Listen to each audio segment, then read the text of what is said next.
नमस्कार, आज शिकणार आहोत खूपच सुंदर फ्लावर रांगोळी सुपारीने व फेविकॉल बॉटलने व एका बोटाने। तर पूर्ण व्हिडिओमध्ये राहा शेवटपर्यंत। आपण आखून घेतलंय टिपके टाकून आणि त्याच्या समोर आपल्याला सुपारी ठेवून अशा पद्धतीने फेविकॉलची बॉटलमध्ये मी रांगोळी भरली आहे आणि मी हे बघा अशा पद्धतीने वरती टाकत जाते। खूपच सोपी पद्धत आहे, तुम्ही नक्की ट्राय करा। कारण ज्याला अगदी रांगोळी येत नसेल त्यांच्यासाठी मी खास व्हिडिओ आणत असते आणि आपली 2-3 मिनिटात होणारी रांगोळी आहे। आणि हे बघा अशा पद्धतीने आपल्याला एका बोटाने असे फुलं तयार करायचे आहेत, बघू शकता तुम्ही। सुंदर असे फ्लावर आपले तयार होत आहे फुलं। आणि मी फेविकॉलची बॉटल घेतली आहे, स्वच्छ धुवून घेतली आहे आणि रांगोळी गाळून भरली आहे आणि वरचा टोक कट केला आहे, नाहीतर गळत नाही। अशा पद्धतीने आपण फुलं तयार करून घेणार आहोत एका बोटाने, इकडं इकडं वरती खाली आणि मधल्या बाजूला अशा पद्धतीने रांगोळी फेकून खूपच सुंदर असे फ्लावर तयार होत आहेत, बघू शकता। आणि माझा शेवटपर्यंत व्हिडिओ बघा आणि त्याच्यामध्ये आपल्याला हिरवा कलरचे डॉट किंवा तुमचा आवडता कलर तुम्ही टाकू शकता अशा पद्धतीने।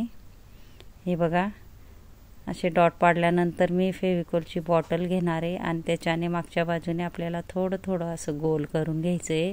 आपल्याला एकच वेळा असं गोल फिरवायचं आहे म्हणजे गोल आकार येतो।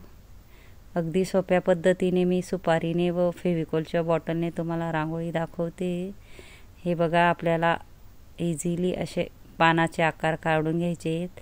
यूजफुल बॉटल आहे, नक्की ट्राय करा। फेविकॉलची बॉटल स्वच्छ धुवून घ्यायची, आपल्याला सुकवून घ्यायची आणि रांगोळी गाळून भरायची, नाहीतर गळत नाही। आणि वरचा टोक आपल्याला कट करायचा आहे आणि एका बोटाने बघा अशी रांगोळी बाहेर फेकत जायची आपल्याला। खूपच सुंदर झटपट होणारी रांगोळी आपली। नक्कीच तुम्ही ही ट्राय करा, नक्की येईल तुम्हालाही। कारण मी सोप्या पद्धतीचे रांगोळ्या आणत असते।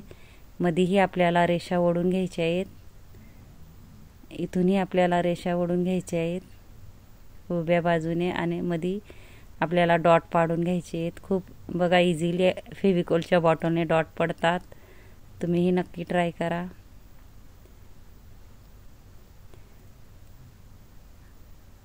आपल्याला काळी किंवा मार्करने अशा पद्धतीने पानाचा आकार फक्त खाली ओढत जायचं आहे। माझा व्हिडिओ जर आवडला असेल तर व्हिडिओला लाईक करा, शेअर करा आणि चॅनलला सबस्क्राईब करा आणि बेल आयकॉन बटन दाबायला विसरू नका। कमेंट बॉक्समध्ये नक्की सांगा कसा वाटला व्हिडिओ। धन्यवाद।